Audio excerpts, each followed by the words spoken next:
جبران خليل جبران هو كاتب وشاعر ورسام لبناني أمريكي، ويعد من أبرز أدباء المهجر. ولد في بلدة بشري في شمال لبنان عام 1883 وتوفي في نيويورك عام 1931.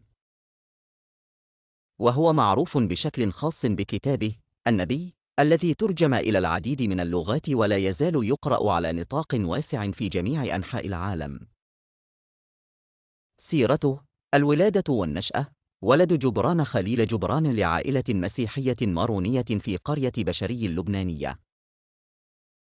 هاجر مع عائلته إلى الولايات المتحدة في عام 1895 حيث استقروا في مدينة بوسطن. التعليم: درس الفنون في باريس، وعاد إلى الولايات المتحدة حيث استمر في تطوير موهبته في الكتابة والرسم.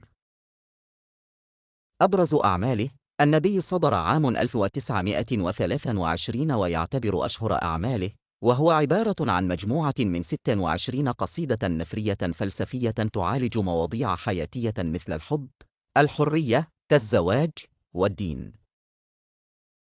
المواكب: قصيدة طويلة تعبر عن فلسفته الحياتية، وهي من أشهر أعماله المكتوبة بالعربية. الأجنحة المتكسرة: رواية رومانسية تتناول قصة حب مأساوية. فلسفته وأسلوبه: جبران يعتبر فيلسوفاً روحانياً أكثر من كونه كاتباً تقليدياً. تناول في أعماله قضايا الحياة والموت، الروحانية، وحقيقة الوجود بأسلوب شعري غامض ومفعم بالتأمل.